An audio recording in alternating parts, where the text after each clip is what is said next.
Kami mengucapkan selamat bergabung di live streaming Gereja Blessing in the Spirit. Dalam waktu 5 menit ke depan, kita akan melakukan kebaktian bersama. Sebelum kita mulai kebaktian, mari kita mempersiapkan diri untuk memuji dan menyembah Tuhan. Sambil menunggu kebaktian yang akan segera dimulai, kami akan memperkenalkan profil dari Gereja BES. Gereja BES pertama kali didirikan di tahun 2006 dan didirikan di Singapura. Visi dari Gereja BES adalah Bait Allah Engkropos berawal dari suatu penglihatan yang diberikan Tuhan kepada gembala senior, di mana banyak umat Tuhan membangun bangunan gereja dengan nampak luar yang mewah dan megah, tetapi bagian dalamnya kropos. Yang artinya umat Tuhan membangun bangunan fisik gereja dan melakukan kewajiban agamawi secara baik, tetapi mental dan karakter tidak disertai dengan karakter Kristus. Terlebih hatinya dilingkupi kekhawatiran, dendam, benci, keserakahan, dan tidak bisa mengampuni.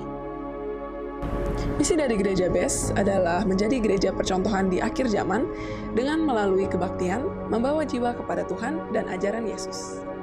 5 pilar utama dari Gereja BES yaitu yang pertama, Back to Jesus Teaching, yang kedua, Mega Project Karakter Kristus, ketiga, Misi, 4, Muritan, dan 5, Diakonia.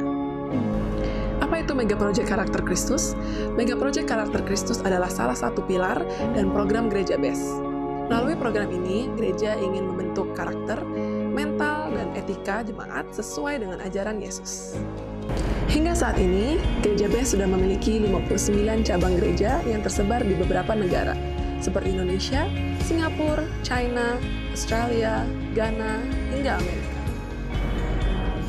Program dari Gereja BES diantaranya yang pertama adalah misi, mengunjungi lokasi-lokasi yang sulit dijangkau di Indonesia, memberikan bantuan, motivasi, dan mengubah cara pandang tentang hidup, menumbuhkan tingkat keberanian terhadap tantangan, serta mengajarkan ajaran Yesus tentang keselamatan dan kebenaran. Yang kedua adalah Ladies Devotion. Ladies yang berasal dari kata lady, yang berarti wanita dengan budi luhur, sedangkan devotion yang berasal dari kata devotee, yang berarti setia sampai mati. Jadi, Ladies Devotion adalah program Gereja BES yang ditujukan untuk kaum wanita. Yang ketiga, YES, Young People Evangelism Special Services adalah bagian regenerasi dari Gereja BES. Visi Tuhan bahwa akan ada ratusan anak muda yang menyerahkan diri untuk Tuhan, mau melayani, dan menjadi hamba Tuhan. Yang keempat, Gereja BES memiliki sekolah tinggi teologi sendiri yang dinamakan STT Adi Wacana. Terdapat beberapa program studi seperti Sarjana S1 Teologi dan Sarjana S1 Pendidikan Agama Kristen. Untuk info lebih lanjut, saya langsung mengunjungi website di sttaw.ac.id. Sekarang saatnya kita akan memulai kebaktian live streaming pada hari ini. Selamat berbakti kepada Tuhan dan Tuhan Yesus memberkati.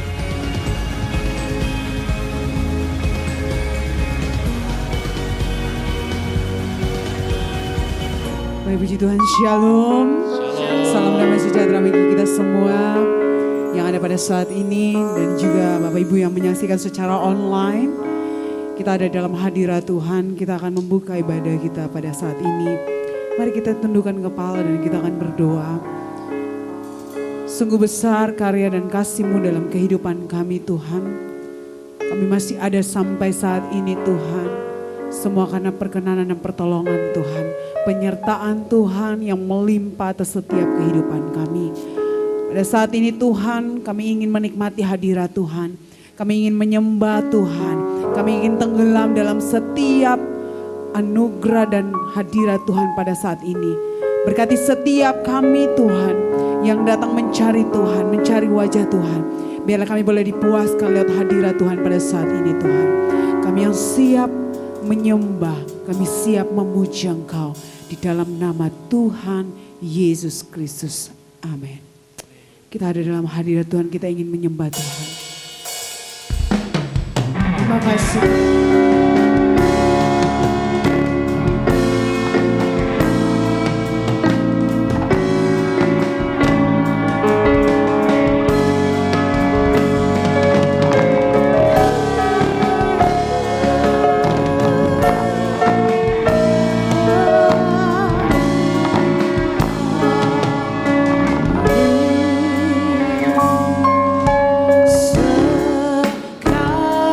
Sekalipun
takkan takut Tuhan. Kami takkan gentar. Ku tak gentar. Aku bersama kami, Tuhan yang bersama kami, berjalan bersama kami. Tangan mulia pegang setiap hidup kami Tuhan. Ku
Seluruh bumi menyembah, mulia, kau mulia, kaulah Raja atas semesta. Izinkan ku mendekat, meninggikan seluruh bumi menyembah.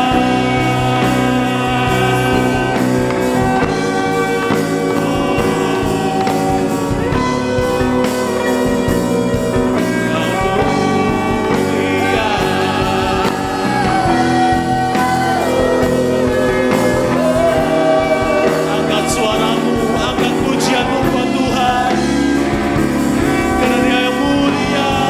Haleluya.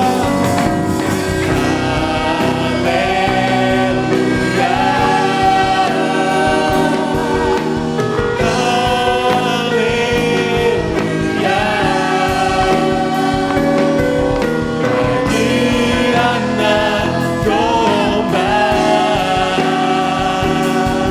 yang duduk di tanah. Oh, haleluya.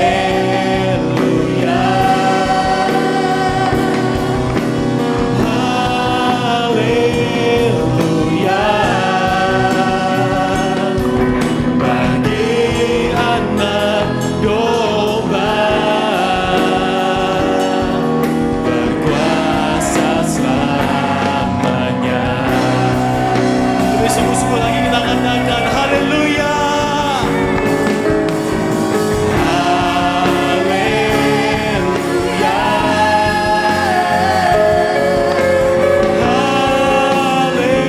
Haleluya. Bagi anak domba yang duduk di tanah. Oh, haleluya.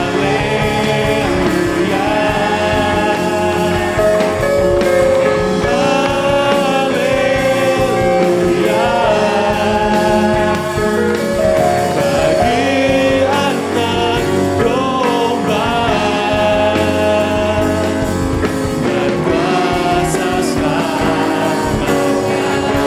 Bagi anak domba, bagi anak domba, bagi anak domba, bagi anak domba, bagi anak domba,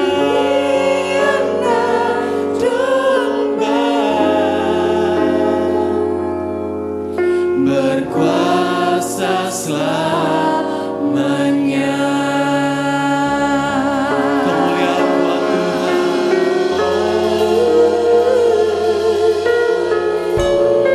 Kau ajaib Tuhan. Kau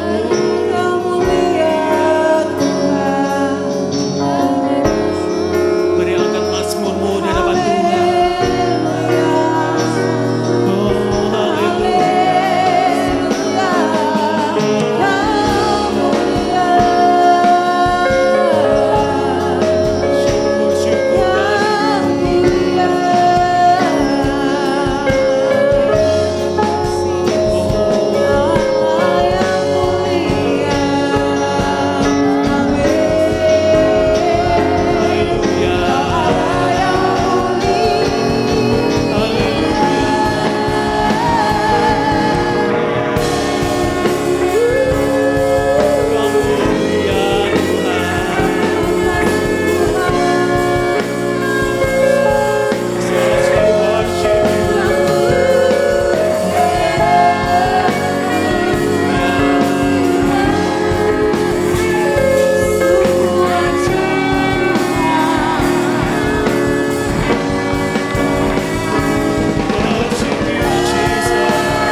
of it all. Far from you are all things, and to you are all things. You deserve the glory. Together we sing. You are worthy of it all.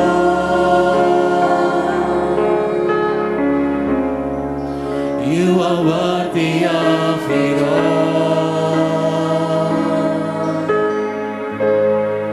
Far from you are all things, and to you are all things.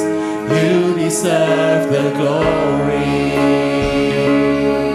Sekali lagi katakan, you are worthy of it all. Angkat suaramu katakan, you are worthy of it all. You are worthy of it all.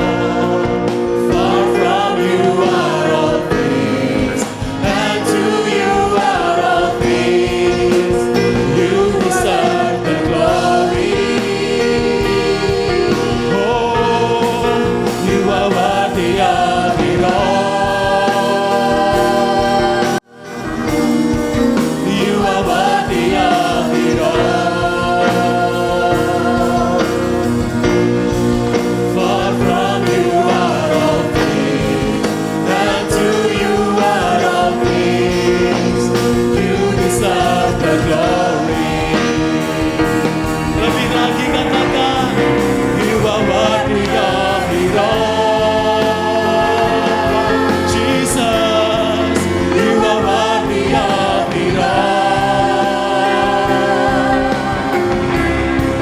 Far from you are all things, and to you are all things. You deserve the glory. Oh, you are worthy of it all. You are worthy of it all. Far from you are all things, and to you are all things. You deserve the glory. Far from you are all things, and to you are all things. You deserve the glory. Once again we sing. Far from you are all things, and to you are all things. You deserve the glory. Berikan sorak-sorai buat Tuhan. Haleluya. Shalom saudara yang kasih Tuhan, mari kita bangkit berdiri, kita mau berdoa. Bapa kami yang ada di dalam surga, Bapa yang baik yang kami kenal di dalam nama Tuhan Yesus Kristus. Terima kasih Tuhan, kami telah melewati tahun-tahun yang lama dan kami masuk tahun yang baru. Kiranya Tuhan tetap menuntun setiap kaki kami, perjalanan hidup kami, pikiran kami, tutur kata dan perbuatan kami. Terutama Tuhan, iman dan rohani kami boleh dinaikkan, supaya kami Tuhan boleh meningkat rohani kami menjadi dewasa, sehingga kami selalu Tuhan melihat dengan kacamata iman dan rohani, sehingga setiap masalah pergumulan yang kami hadapin, Tuhan bukan sesuatu malapetaka, tetapi suatu berkat tersembunyi, karena di baliknya kami bisa mengetahui rencana Allah, dan kami bisa merendahkan diri dan mencari pertolongan Tuhan, dan kami boleh introspeksi diri juga, apa yang salah yang perlu kami perbaiki, sehingga pada tahun yang baru ini Tuhan, sesuai dengan resolusi, biar itu lebih baik, amat baik, dan sangat baik. Engkau memberkati setiap kami di dalam nama Tuhan Yesus. Yang sakit Kau sembuhkan, Kau beri kekuatan, beri penghiburan, dan mereka Tuhan yang susah punya masalah persoalan diberikan hikmat dan jalan keluar. Di dalam nama Tuhan Yesus Kristus, kami siap mendengarkan firman-Mu. Haleluya, amin. Silakan duduk saudara yang kasih Tuhan. Puji Tuhan, saudara, resolusi pada tahun 2021, saudara harus menyikapi dengan baik, yaitu sederhana, yaitu lebih baik, amat baik, sangat baik. atau lebih baik, tambah baik, sangat baik untuk mencapai visi yang Tuhan berikan kepada kita, yaitu ribuan anak muda yang akan dipakai Tuhan luar biasa dan diberkati juga luar biasa. Dan juga kita akan melihat juga tema-tema kita, yaitu tema dalam tahun 2021 sepanjang tahun, yaitu pemerintahan kemuliaan, atau dalam bahasa Inggris Reign of Glory. Tetapi untuk bulan Januari ini tema kita, jadi setiap tahun ada tema dalam satu tahun, Reign of Glory, kerajaan dan kemuliaan atau pemerintahan kemuliaan. Setiap bulannya ada juga tema-temanya. Nah, bulan ini kita masuk His Kingdom and Glory, artinya kerajaan dan kemuliaannya. Kita lihat di dalam poin yang pertama, kerajaan dan kemuliaannya. 1 Tesalonika 2 ayat 12. Kita lihat saudara ayat ini, dan minta dengan sangat supaya kamu hidup sesuai dengan kehendak Allah yang memanggil kamu dalam kerajaan dan kemuliaannya. Sekali lagi saya bacakan. Dan meminta dengan sangat, bukan cuma meminta memohon biasa, sangat. Yaitu supaya kamu, yaitu jemaat, hidup sesuai dengan kehendak Allah. Bukan cuma baik menurut kita, baik kehendak Allah. Yaitu yang memanggil kamu ke dalam kerajaan dan kemuliaannya. Jadi ini satu permintaan yang sangat saudara, supaya kita semua ini masuk di dalam rencana kehendak Allah yang dipanggil dalam kerajaan dan kemuliaannya. Kita dipanggil masuk di dalam kerajaan Tuhan, di mana Yesus sebagai Raja, dan tentunya kita juga akan kelak menjadi Raja. Namun kita sebagai Raja, Yesus sebagai Raja, tapi jangan melupakan bahwa kita ini juga para imam. Sehingga kerajaan disebutkan adalah imamat rajani atau kerajaan para imam.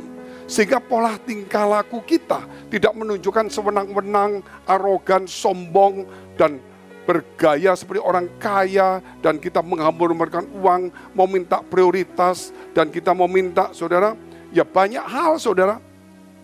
Tetapi kita belajar untuk rendah hati, melayani, karena kita juga para imam. Ingat, seorang pemimpin kata Tuhan, yaitu orang yang mau melayani.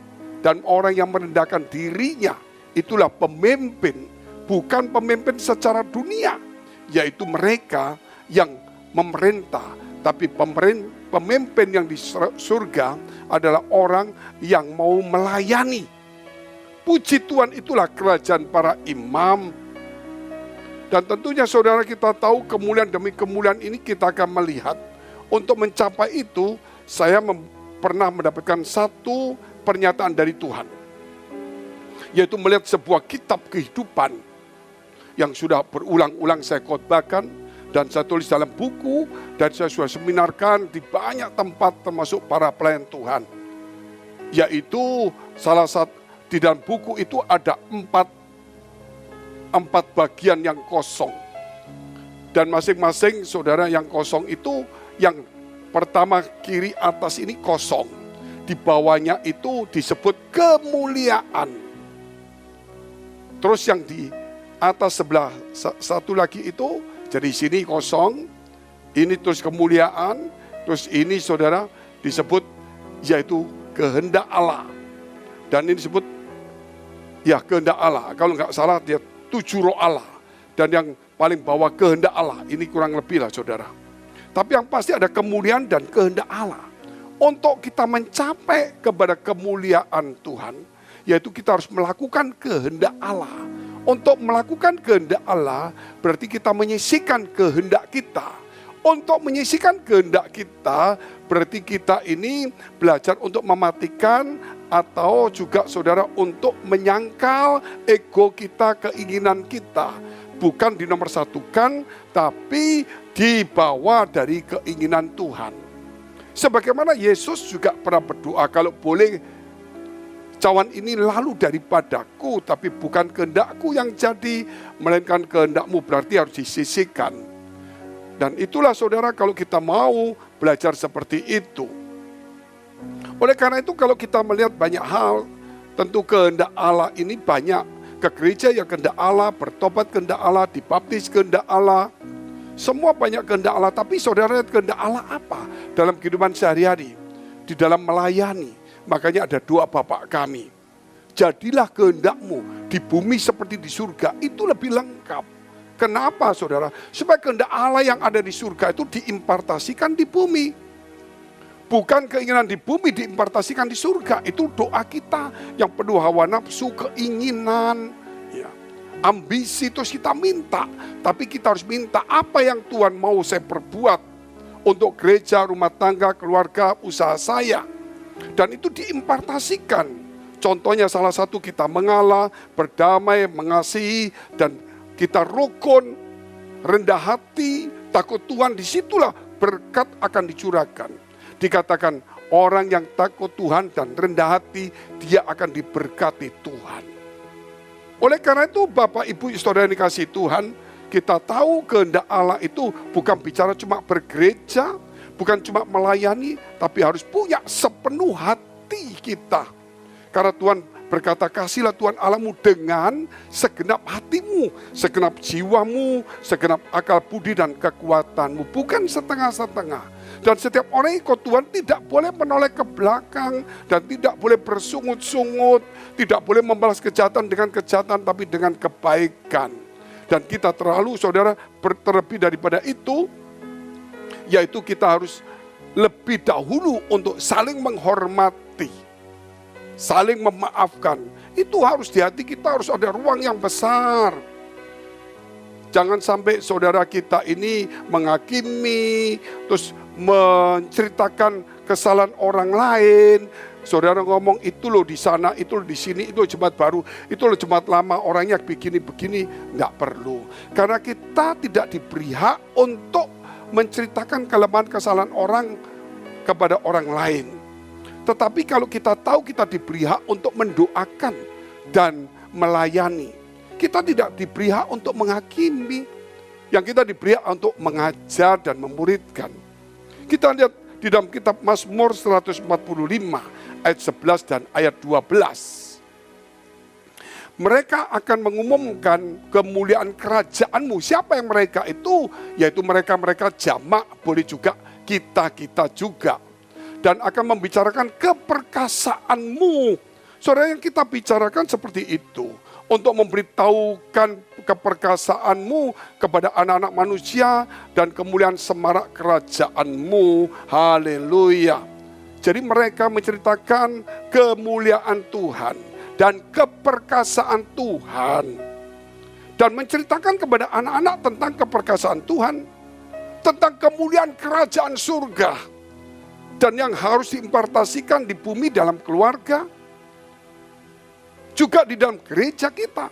Walaupun gereja kita mungkin kotor, kecil, mungkin ya serba kekurangan.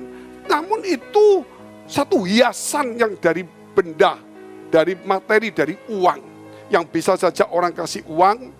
Tetapi yang lebih penting itu bukan soal itu. Yaitu dihiasi dengan kelakuan kita, perbuatan kita, keteladanan kita, komitmen kedisiplinan kita, kerendahan hati kita, takut akan Allah, sabar, murah hati, punya belas kasihan, itu yang diimpartasikan di gereja. Supaya orang bisa melihat kemuliaan kerajaan surga. Dan itu yang diceritakan kepada anak-anak sekolah minggu, maupun anak-anak desiler, anak-anak remaja, maupun yang dewasa. Melalui apa? Melalui mimbar juga. Mimbar, makanya dari mimbar kita dapat terus kita ceritakan. Jangan cerita, wah gerejanya itu bagus, gerejanya itu jelek. Saudara, itu cuman mungkin sambil-sambil saja. Tetapi yang intinya harus tentang kemuliaan Tuhan dan keperkasaannya, kemuliaan kerajaannya.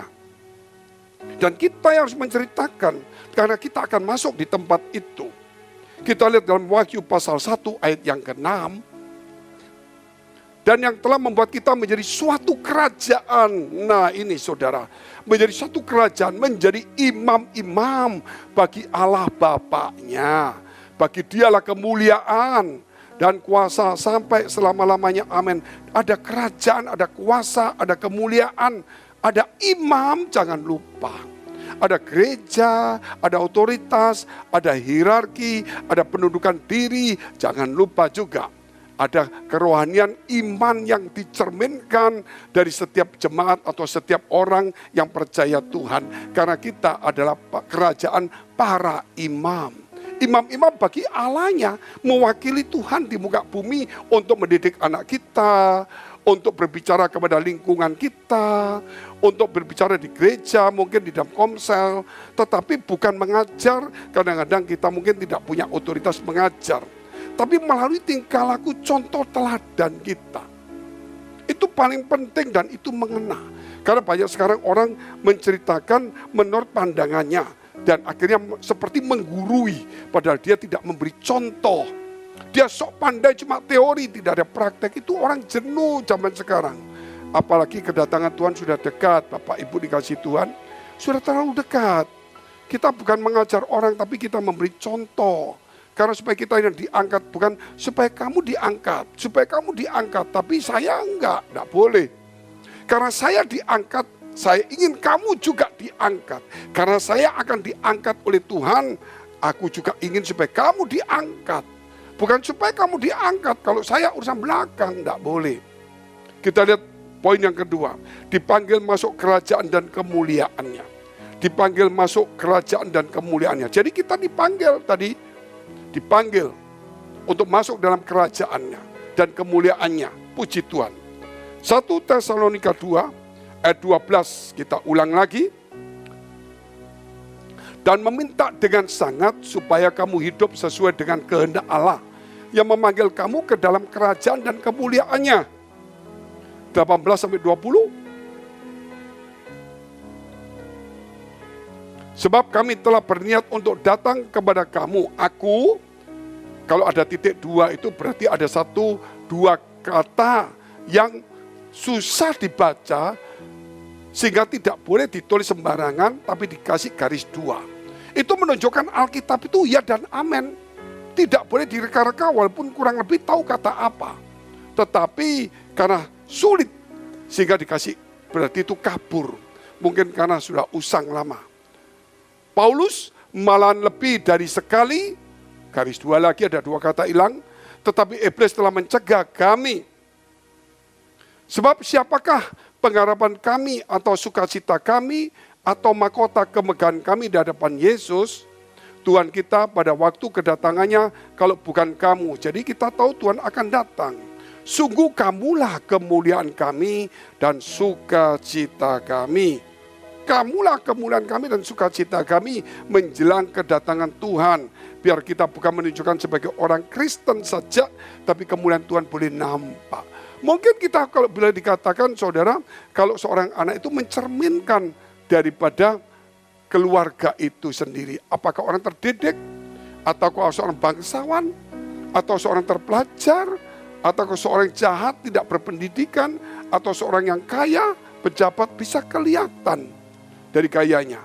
Nah kita juga sama, harus di dalam kelihatan seperti ini. Nah ayo mulai tahun baru ini karena kita yakin kita akan meraih. Yaitu lebih baik, amat baik, sangat baik. Kita harus masuk di dalam kemuliaan dan kehendak Allah. Masuk dalam kerajaannya. Karena dengan sangat diminta supaya kita melakukan kehendak Allah. Dan yang memanggil kita masuk dalam kerajaan dan kemuliaannya luar biasa. His kingdom and glory. Kita masuk saudara. Bukan kita lihat, kita masuk. Saudara dan saya itu masuk di dalamnya. Tuhan ingin seperti itu. Kalau pernah saudara dalam sebuah kisah, perumpamaan Lukas 19 ayat 12 sampai dengan 20, nggak usah dibaca ya.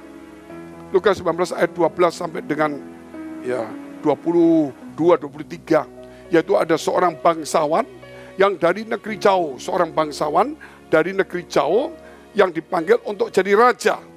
Nah ini menggambarkan tentang Yesus yang dari surga diturunkan ke bumi untuk menjadi raja di bumi ini.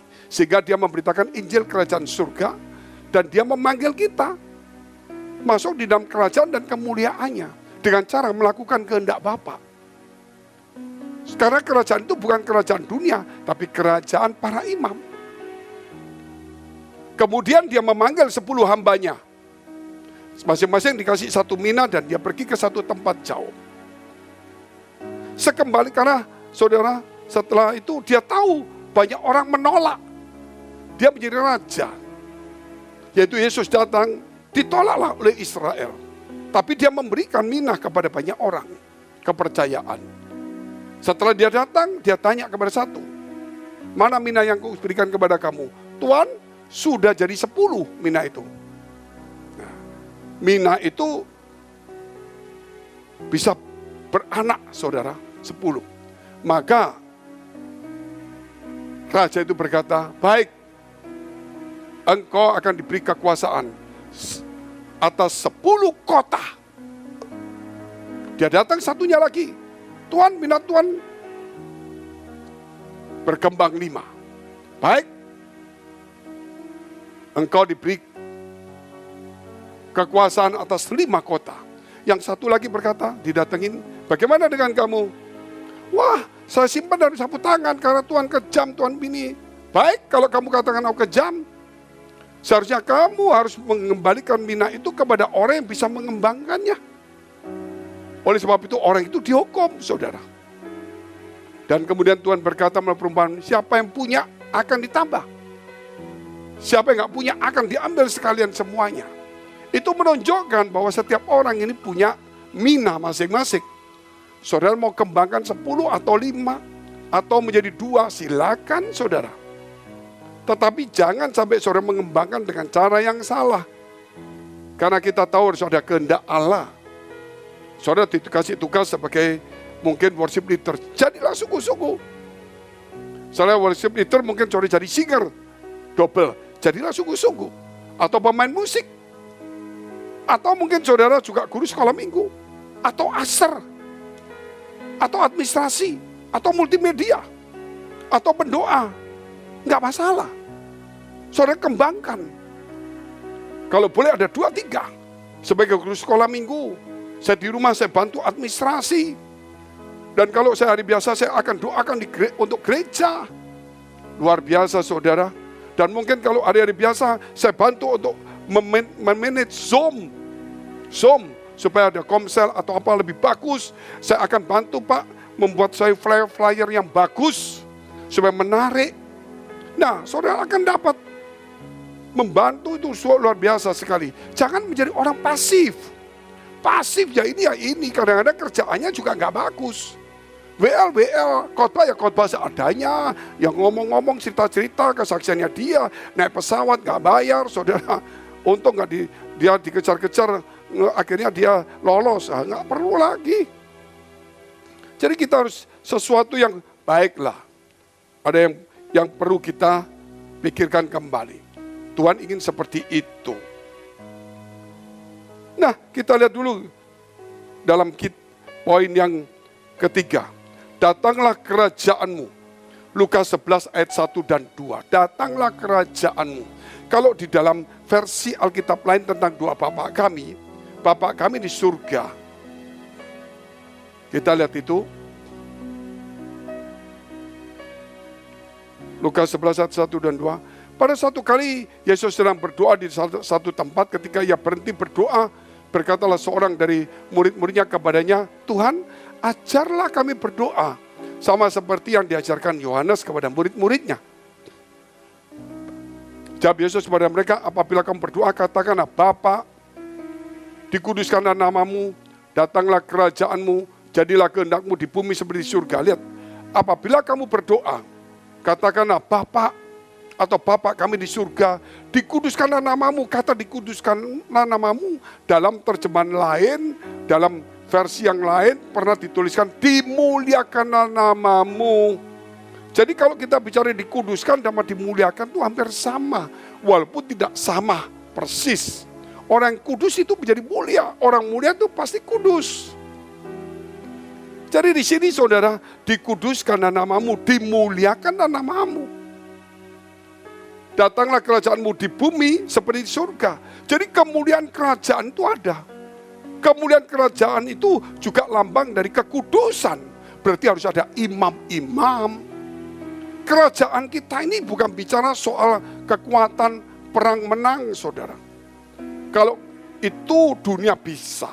Namun Yesus itu ketika berperang tidak pernah membunuh lawannya. Tetapi dia selalu menyelamatkan para lawan, musuh dan kawan-kawannya. Tetapi kalau di dunia untuk menang itu harus membunuh sebanyak mungkin lawannya.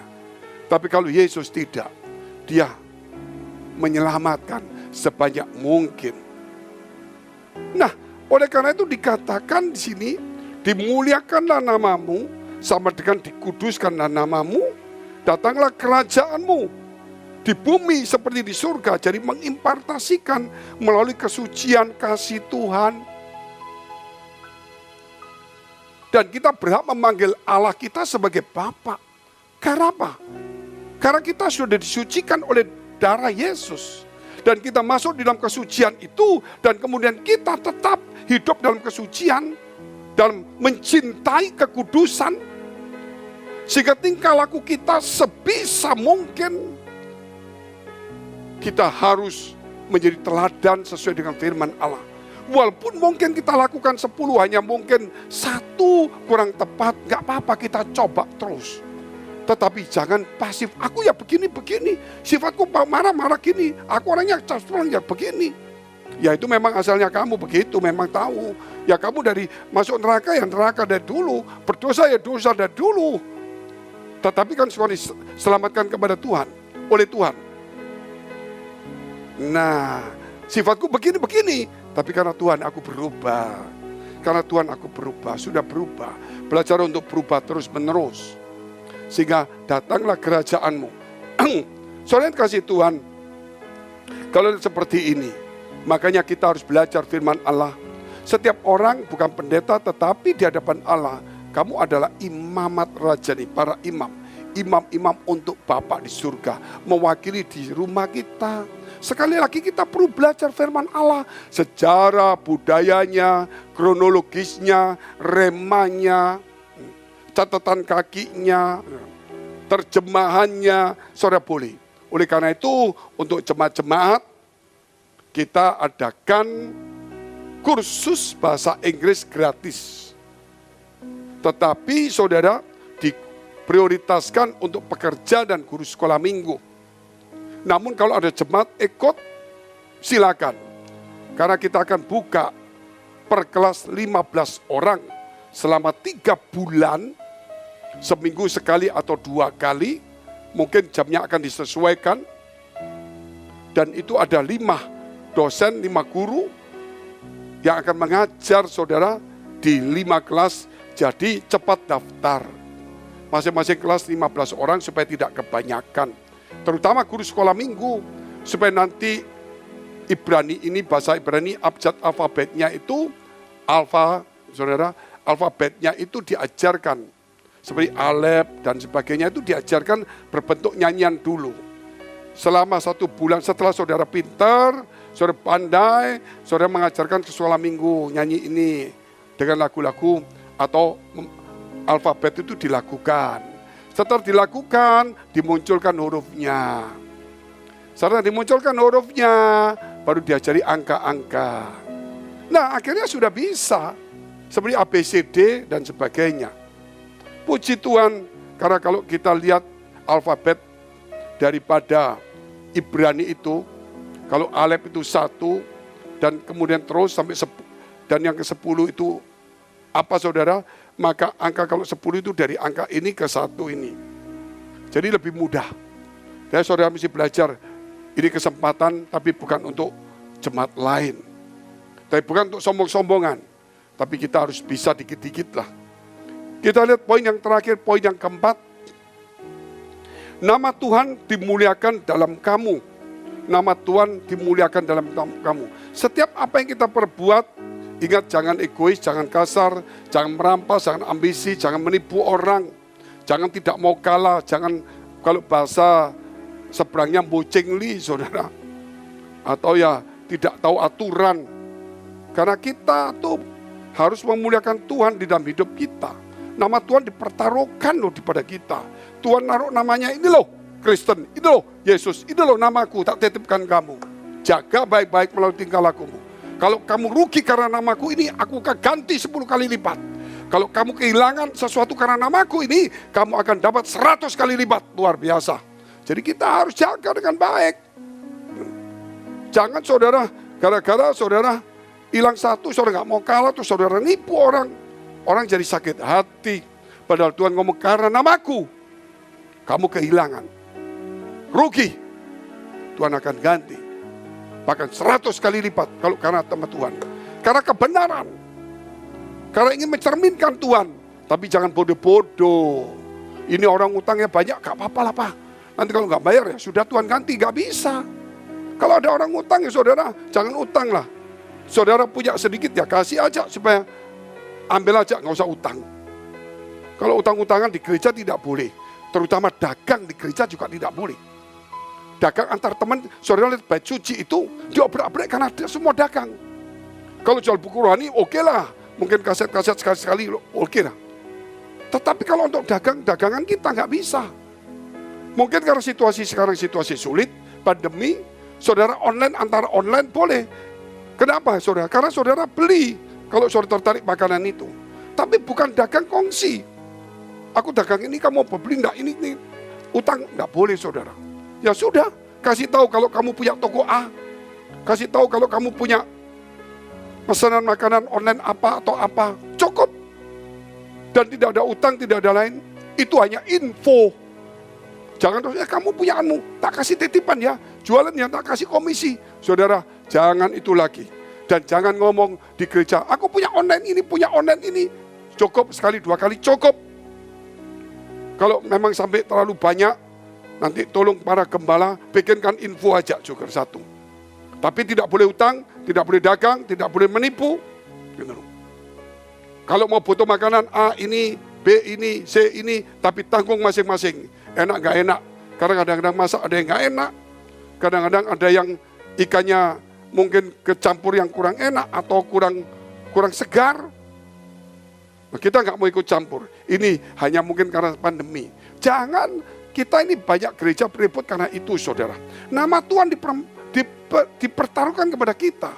Jangan gara-gara kita mau cuma cari untung sedikit, tapi kita merusak gereja. Saudara, nanti Tuhan juga marah. Tolong saudara. Ini sudah berulang-ulang, utang-utangan, kongsi-kongsian. Ya, berdagang tidak boleh. Kalau coba saudara punya toko online, atau apa, saudara infonya selesai sudah. Tapi tidak ada utang, tidak ada yang lain-lain. Gereja juga tidak menjaminnya. Puji Tuhan. Kita lihat 2 Tesalonika pasal 1 ayat 12. Sehingga nama Yesus Tuhan kita dimuliakan di dalam kamu, dan kamu di dalam Dia, menurut kasih karunia Allah kita dan Tuhan Yesus Kristus. Sekali lagi. Sehingga nama Yesus Tuhan kita dimuliakan, dikuduskan di dalam kamu, dipertaruhkan, dipercayakan kepada kamu. Supaya jangan dicela orang, tetapi ditinggikan melalui perbuatanmu. Dan kamu di dalam Dia. Sehingga kalau engkau rugi, kehilangan karena nama Yesus akan diganti oleh Tuhan. Menurut kasih karunia Allah kita dan Tuhan Yesus Kristus. Artinya sesuai kemampuan kita kalau menolong orang. Sesuai kemampuan kita kalau kita mau melayani. Sesuai kemampuan kita dan kerelaan hati, ketulusan kita, apa yang kita kerjakan. Juga contoh-contoh di dalam gereja. Karena kita para imam, kerajaan imam, kita harus ada aturan gereja juga ada, saudara. Salah satu contoh, setiap minggu ibadah sudah ditentukan kita, kalau boleh sudah tidak pakai batik lagi. Karena kalau batik warnanya tuh berselang-seling jadi bingung semua. Kadang-kadang ya nggak matching. Jadi lebih baik saudara pakai baju putih, pakai jas, atau bajunya apa, pakai jas, sudah aman. Itu khusus hari Minggu. Terlebih kalau hari Paskah, hari Natal, kematian Yesus, atau hari-hari yang besar gereja. Jangan pakai baju sembarangan. Kalau saudara retreat pakai kaos kera boleh. Kalau untuk anak muda mau sharing santai-santai boleh. Tetapi kalau minggu ibadah, saudara harus pakai jas. Mungkin Ya kalau nggak jas tangan panjang. Kalau lebih rapi lagi mau tangan pendek pakai dasi lah. Bukan berarti kita harus menunjukkan yang hebat, bukan. Maksudnya kelihatan rapi, kelihatan enak. Supaya nama Tuhan ini loh gereja bagus. Terutama di dalam kematian. Kalau bisa ada core, vokal group yang pakaiannya rapi semua. Duduknya rapi semua. Dan kalau bisa ada kematian itu, kita juga bawa WL yang baik, 1-2 lagu, pengkhotbah yang baik, core yang baik. Dan jangan lupa sound system yang bagus tapi jangan mengganggu sebelah yang terang. Dan kalau boleh, saudara carilah apa itu namanya screen OHP ya, multimedia, supaya orang bisa melihat layar itu lagu-lagunya. Kecil aja gak apa-apa, 1,5 meter, 2 meter gitu. Kecil. Justru kita harus layani sungguh-sungguh sekarang. Dan kalau ada pernikahan, baptisan, kematian, jangan suruh anak buah paling bawah. Kalau boleh gembalanya datang. Kalau nggak bisa khotbah, doa berkat, doa penutupnya. Jangan kasih orang sembarangan, saudara. Karena itu kematian. Orang dibawa ke surga. Yesus nyatet loh. Ini orang ketemu surga sama Tuhan. Tuhan lihat siapa yang bawa ini. Loh, gembalanya kok nggak ikut, tidur-tiduran di rumah. Kok disuruh pegawai kelas 2, kelas 3. Loh, kalau kelas 2 dilatih boleh. Tetapi dia harus mendampingan. Kalau dia punya masalah atau repot boleh. Tapi minimal dia datang, minimal apa yang saya lakukan. Termasuk pernikahan. Allah akan memberkati dia. Menyatukan Allah turun. Loh, gembalanya kok nggak ada. Loh, dikasihkan, saudara. Bukan wakilnya, mungkin wakil-wakil lagi. Jangan. Baptisan juga sama. Kenapa? Saudara lihat Yohanes Pembaptis membaptis. Yesus membaptis dan murid-muridnya. Kalau memang ada kondisi tertentu, ya itu memang emergency. Kita tidak bisa apa-apa. Gereja juga tidak banyak konseling. Ngikuti urusan rumah tangga orang, bisnis orang. Terutama laki sama perempuan nggak boleh. Laki sama laki, diusahakan seperti itu. Kalau boleh pelayanan laki sama laki, berangkat berdua. Nggak boleh laki perempuan. Kalau ada pun, itu sifatnya emergensi sekali-sekali. Jadi teratur rapi. Dan semua pelajaran kita, pelayanan kita, SOP. Ada 5 pilar. Ajaran Yesus tidak boleh keluar dari itu. Mega project karakter Kristus diperkuat. Misi tetap dijalankan. Pemuritan dan regenerasi, jangan cuma khotbah, tapi mengajar, tapi yang energik, yang bagus, yang menarik. Terus juga diakonia kasih. Dan ingat kita harus pegang 5 juga. Ini 5, ini 5. Yesus Tuhan, Yesus Juru Selamat, Yesus Mesias, Yesus Allah atau anak Allah, Tritunggal. Pegang aja. Supaya kita tuh teratur. Kita lihat poin yang terakhir. Atau ayat yang terakhir. 1 Korintus 15. Ayat 24. Saya undang untuk semua pakai berdiri. Sampai dengan 28. Kemudian tiba kesudahnya, yaitu bila mana ia menyerahkan kerajaan kepada Allah Bapa, sesudah ia membinasakan segala pemerintahan, kekuasaan dan kekuatan.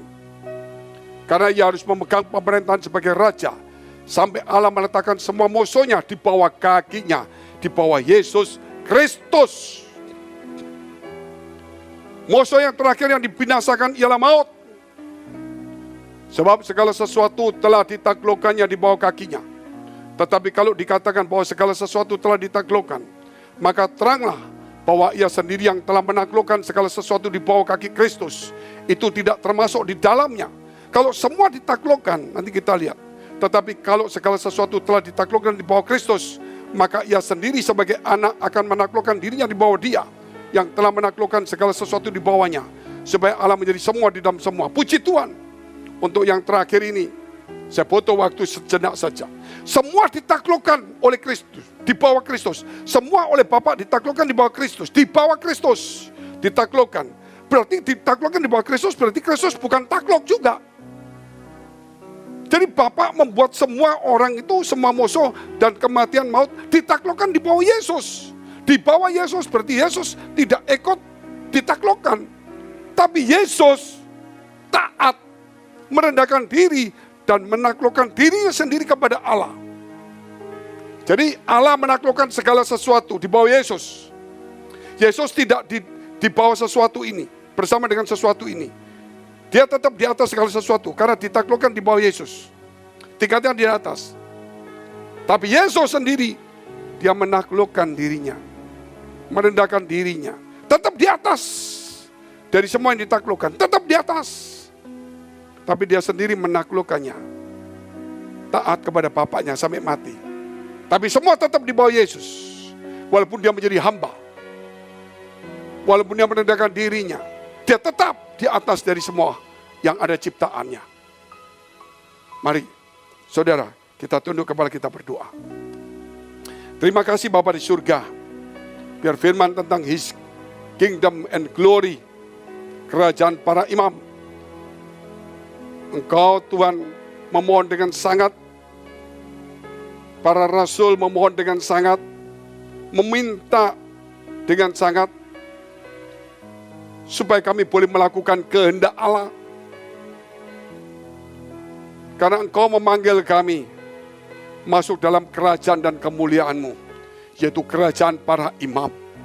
Semua telah ditaklukkan, semua telah ditaklukkan di bawah kaki Yesus. Termasuk kami dan semuanya. Terima kasih Tuhan, terima kasih. Engkaulah Raja atas segalanya. Kau datang kedua kali. Engkau akan menagih mina-mina itu.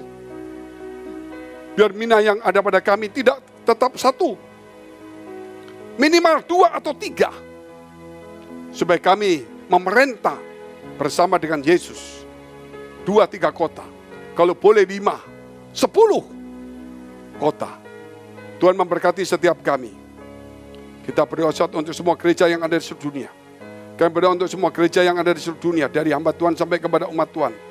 Kiranya Tuhan Kau memberkati mereka supaya mereka menjadi berkat dan hidup mereka berdampak. Supaya di mana mereka melayani dipenuhi orang-orang yang takut akan Tuhan dan tulus hati. Kami berdoa untuk semua gereja yang ada di seluruh dunia supaya mereka bersatu rukun dan tidak terpecah-pecah. Supaya dunia percaya Yesus adalah Tuhan bagi kemuliaan Allah Bapa di surga. Demikian gereja di mana kami menggembalakannya, gereja Blessing in the Spirit atau BES. Kami berdoa untuk setiap persembahan yang dipersembahkan umat-Mu. Mereka yang melayani supaya mina-mina mereka boleh berkembang. Supaya apa yang mereka kerjakan Tuhan Kau memberkati, berkenan, dan menjadi jumpa yang harum di hadapan Tuhan. Terima kasih Tuhan. Supaya Tuhan karena nama-Mu mereka jaga. Sehingga mereka karena kehilangan atau rugi, Engkau akan menggantikan karena nama-Mu. Terima kasih Tuhan. Tapi semua sesuai dengan kerelaan dan kemampuan kami. Kiranya Tuhan Kau memberkati segala pekerjaan rumah tangga, kesehatan mereka, iman rohani mereka sampai kepada anak cucu mereka. Kebajikan kemurahan Tuhan selalu menyertai mereka. Mari dekapkan kedua tangan-Mu di dadamu. Karena untuk menerima berkat itu mudah, namun menjaga hati itu sukar. Sebab itu firman Tuhan berkata, jagalah hatimu dengan penuh segala kewaspadaan. Karena dari situlah terpancar kehidupan. Jadilah berkat dan terimalah berkat rahmat anugerah dari Allah Bapa di surga. Di dalam putra tunggalnya Yesus Kristus yang sudah mati untuk dosa-dosa kita. Dan bangkit pada hari ketiga sehingga kita punya Tuhan Allah yang hidup dan iman kita bukan kepada Tuhan yang mati. Dan Dia naik surga menyediakan rumah bagi kita sehingga kita punya pengharapan yang pasti. Dan Dia akan datang kedua kali menjemput gereja jemaat dan umatnya yang berjaga-jaga kudus, dewasa dan bijaksana, serta menghakimi dunia. Di dalam persekutuan dengan Roh Kudus membuat hati kita berkobar-kobar, roh kita menyala-nyala, sehingga kita senantiasa di dalam kasih semula kepada Tuhan. Roh yang kudus menghibur, menguatkan, memelihara, menginsyafkan, menuntun, memimpin kita kepada kebenaran dan kekudusan, dan membuat kita menjadi saksi Kristus mulai hari ini sampai selama-lamanya. Mari kita akhiri dengan doa yang diajarkan Tuhan Yesus kepada kita. Bapa kami yang ada di surga, dikuduskanlah nama-Mu, datanglah kerajaan-Mu, jadilah kehendak-Mu di bumi seperti di surga. Berikanlah kami pada hari ini makanan kami yang secukupnya, dan ampunilah kami akan kesalahan kami, seperti kami juga telah mengampuni orang bersalah pada kami. Dan janganlah membawa kami ke dalam pencobaan, tetapi lepaskanlah kami daripada yang jahat, karena Engkau yang punya kerajaan dan kuasa dan kemuliaan sampai selama-lamanya. Amin, amin. Silakan duduk, Tuhan Yesus memberkati. God bless. Hallelujah, hallelujah, hallelujah, hallelujah,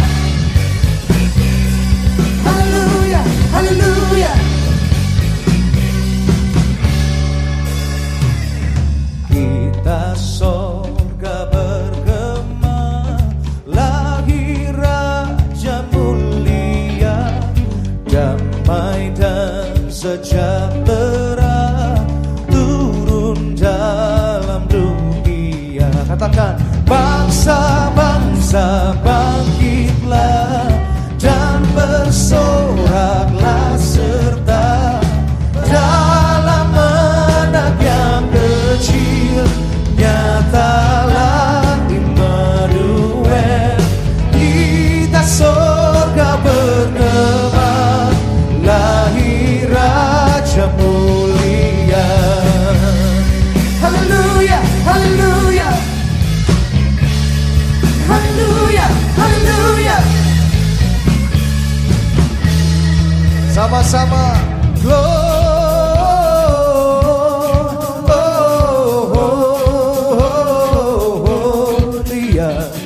muliakan. Lebih keras katakan gloria, gloria,